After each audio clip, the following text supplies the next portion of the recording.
If you're struggling to reach your feet in order to tie your laces, then this little bite-sized nugget of well-being is for you. So we're going to break this down into a few areas. If we're struggling to reach the ankle, that might be some niggles in the lower back, bulge discs, any discomfort in the lower back. Secondly, another factor may be tightness in the hamstrings.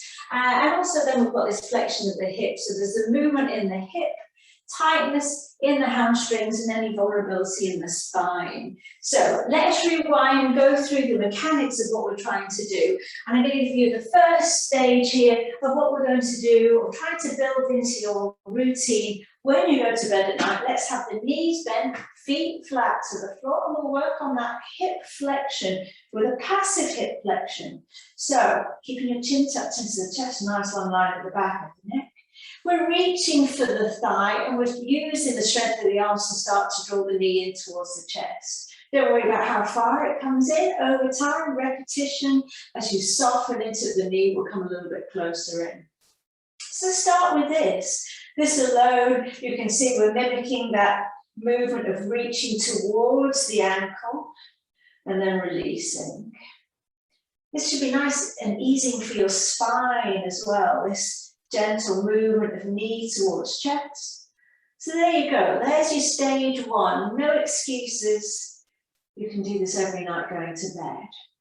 If you get to the stage where you feel relatively comfortable and stable, here we start to extend the other leg, so just taking it a little bit deeper.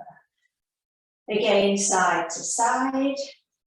And when you have finished doing maybe 10 rounds at bedtime, if you separate the feet wide, knees wide, and slowly windscreen widen the knees side to side.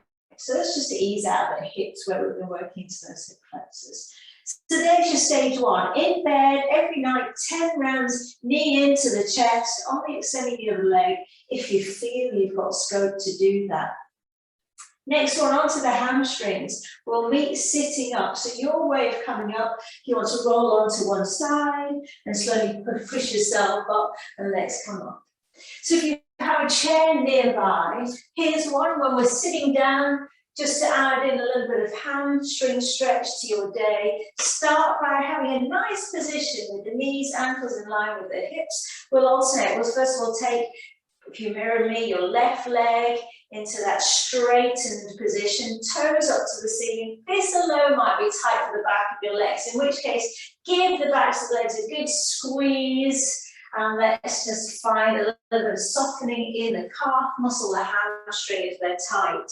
If you feel you've got a little bit more scope, we can fold over, but without collapsing in the spine. So think about the longest line in the spine, and we're starting to fold over the leg, but without rounding.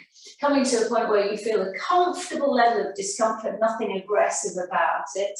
Holding for maybe 30 seconds, and then supporting the knee back into your starting position over to the other leg. Maybe different on the other side.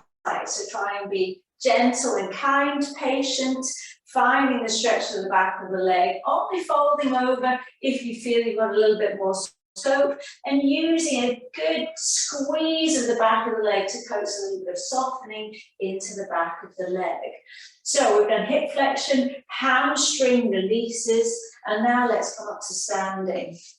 So if we place a chair against a wall, rather than coming down all the way to the foot, let's bring the floor up to us. So if you help the first foot up to this elevated position, stabilizing yourself and having a wall, the security of a wall nearby, and we'll just start to glide down the shin towards the ankle and up again. So if we're working, making it nice and easy, we're working tens, we go for 10 repetitions on this side.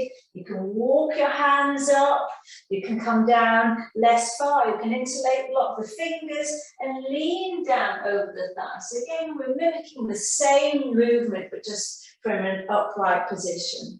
Right away from this angle, you'll see that there's not such a great curvature in the spine. There's not that C-curve rounding that we get if we try to do this movement from standing up. So that should alleviate the niggles if you have back problems. So again, 10 on each leg. Try to be kind and patient with this. It will take a little bit of time, but just be secure in the knowledge you used to be able to do it. So I'm sure you can get back to that point if you're patient. 10 rounds. Okay, so see how you get on. So it's hip flexion in bed, knee to chest, 10 each leg. Only extend the other leg if that's available to you. Hamstring stretch when we're sitting down. No excuse, we can take any opportunity to add a little bit of a hamstring stretch, and then finally putting those elements together into a standing position, into a glide. So see how you get on. Any notes in the comments below. If there's anything else you're struggling with, kind of day-to-day activities that I might be able to help you with, drop me a line. Thank you.